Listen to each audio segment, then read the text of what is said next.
Hi friends, welcome back to my channel. അപ്പോൾ നമ്മൾ ആദ്യം എടുത്ത വീഡിയോൻ്റെ ഇടയ്ക്ക് എനിക്കൊരു കോൾ വന്നിട്ട് കോൾ കട്ടായി പോയിട്ടോ. അപ്പോൾ നമ്മുടെ വീഡിയോയും കട്ടായിപ്പോയി. അപ്പോൾ നമ്മൾ പറഞ്ഞു വന്നത് ഇവിടുത്തെ ക്ലൈമറ്റിനെ പറ്റിയിട്ടായിരുന്നു. നിങ്ങൾക്ക് വോയിസ് കേൾക്കാൻ പറ്റുമെന്നാണ് എൻ്റെ ഒരു വിശ്വാസം.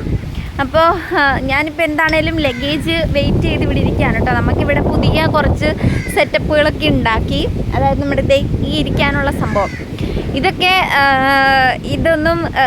ഇതൊക്കെ ഇവർ കൈകൊണ്ട് നെയ്ത് എടുക്കുന്ന സംഭവങ്ങളാട്ടോ. ഇതെല്ലാം പുതിയതാക്കിയതാണ്, അതും എല്ലാം പുതിയതാക്കിയതാണ് കേട്ടോ. പഴയതായിരുന്നു ഇവിടെ ഇരുന്ന്. അത് വേണ്ട അവിടെ കൊണ്ടുപോയിട്ടുണ്ട്. ഒരു ബ്ലൂ കളർ നിങ്ങൾക്ക് കാണാൻ പറ്റുന്നുണ്ടോ?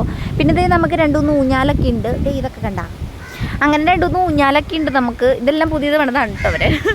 അപ്പോൾ ഇതിപ്പോൾ ഈദിൻ്റെ സമയമായല്ലോ, അപ്പം കുറച്ച് മാറ്റങ്ങളൊക്കെ ഇവർക്ക് അനിവാര്യമാണ്. അപ്പോൾ ഈദ് 7-ാം തീയതിയാണ്, 6-ാം തീയതിയാണ് ഇവിടെ സെലിബ്രേറ്റ് ചെയ്യണേ. സെലിബ്രേറ്റ് ചെയ്യണമെന്ന് പറഞ്ഞു കഴിഞ്ഞാൽ കുറേ ദിവസങ്ങൾ ഇവരുടെ പരിപാടികളൊക്കെ ഉണ്ട്. പക്ഷെ നമുക്ക് എത്തിക്കാൻ പറ്റും, പക്ഷേ നമുക്ക് ഡ്യൂട്ടി ഉണ്ട്. നമുക്കതിന് ചേഞ്ചസ് ഒന്നും ഇല്ല. ഇത്തവണ ഡ്യൂട്ടി എല്ലാ ദിവസവും ഉണ്ട്. ചിലപ്പോൾ നമുക്ക് ഈദിൻ്റെ അന്നും അതിൻ്റെ തലേ ദിവസം മാത്രം അവധിയുള്ളെന്നാണ് പറയുന്നത്, കേൾക്കുന്നത് അറിയില്ല. ഇതുവരെ അതിൻ്റെ കൺഫർമേഷൻ വന്നിട്ടില്ല കേട്ടോ. അപ്പോൾ നമ്മുടെ നമ്മുടെ ക്ലൈമറ്റ് പറഞ്ഞു വന്ന് ഈദിലോട്ട് പോയല്ലേ.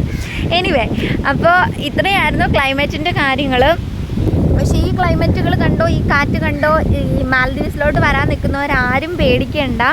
ഇത് ഇൻ ബിറ്റ്വീൻ വരുന്നൊരു ക്ലൈമറ്റാണ്. നമുക്ക് എക്സ്പെക്റ്റ് ചെയ്യാൻ പറ്റത്തില്ല. സഡൻലി വരും, എന്നിട്ട് സഡൻലി അതങ്ങ് ചേഞ്ച് ആകും. ചിലപ്പോൾ എങ്ങാനും 1-2 ദിവസം അടുപ്പിച്ച് കണ്ടിന്യൂ നിന്നാലേ ഉള്ളൂ കേട്ടോ. അല്ലാതെ വേറെ ഇഷ്യൂസ് കാര്യങ്ങളൊന്നുമില്ല.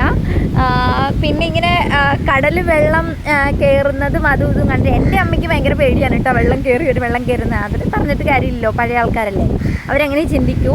പക്ഷേ അങ്ങനെ കടലിൽ നിന്ന് ഇങ്ങനെ കയറി വരത്തൊന്നുമില്ല. കുറച്ച് ഭാഗം ഇങ്ങനെ വെള്ളം കയറി വന്നാലേ ഉള്ളൂ അത് അതുപോലെ തന്നെ ഇറങ്ങിപ്പോകും. അല്ലാതെ മുങ്ങിപ്പോകത്തക്ക രീതിക്ക് അങ്ങനെയൊന്നും വരില്ല കേട്ടോ.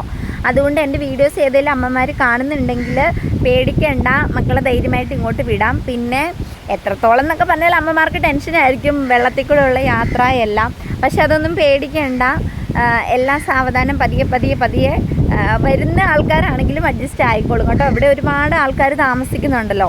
അപ്പോൾ ഇവിടുത്തെ ആൾക്കാരെ തന്നെ നമ്മളും ചിന്തിച്ച് നോക്കിയാൽ മതി. ഓരോ ദ്വീപുകളിൽ കൂടെ എത്രത്തോളം ആൾക്കാരാണ് ഫാമിലിയായിട്ട് താമസിക്കുന്നത്. കുഴപ്പമൊന്നുമില്ല. അപ്പം അങ്ങനെയാണ് ഇവിടുത്തെ ഒരു ക്ലൈമറ്റ്. അപ്പോൾ ഇത്രയേ ഉള്ളൂ. ഞാനിത് കുറേ നാളായിട്ട് ഇതുപോലെ ഒരു വീഡിയോ എടുക്കണമെന്ന് കരുതിയതാണ് കേട്ടോ. പക്ഷേ ആക്ച്വലി പറഞ്ഞു കഴിഞ്ഞാൽ അതിന് പറ്റുന്ന ഒരു ടൈം എനിക്ക് കിട്ടിയില്ല. കഴിഞ്ഞ തവണ ഈ ഒരു ക്ലൈമറ്റ് വന്നപ്പം എനിക്ക് എടുക്കാൻ പറ്റിയില്ല. എടുത്തായിരുന്നു, പക്ഷെ ഞാൻ എടുത്ത വീഡിയോ എങ്ങനെയോ ഞാൻ ധൃതിയിൽ എന്തൊക്കെയോ ഡിലീറ്റ് ചെയ്തപ്പോൾ അതും ഡിലീറ്റായി പോയി. എഡിറ്റ് ചെയ്ത് വെച്ചതായിരുന്നു. പക്ഷേ ഇനിയിപ്പോൾ നെക്സ്റ്റ് ടൈം ഇതുപോലെ ഒരു ക്ലൈമറ്റ് വരുമ്പോൾ എടുക്കാമെന്ന് കരുതിയിരുന്നതാണ്. അതിനിപ്പം ഒരു ടൈം ഒത്തു വന്നതുകൊണ്ടാണ് ഞാൻ വീഡിയോ എടുത്തത്. അപ്പോൾ ഇത്രയേ ഉള്ളൂ മാൽഡീവ്സിലെ ക്ലൈമറ്റ് വിശേഷങ്ങൾ. അപ്പോൾ അടുത്ത വീഡിയോയിൽ കാണാം. ബൈ.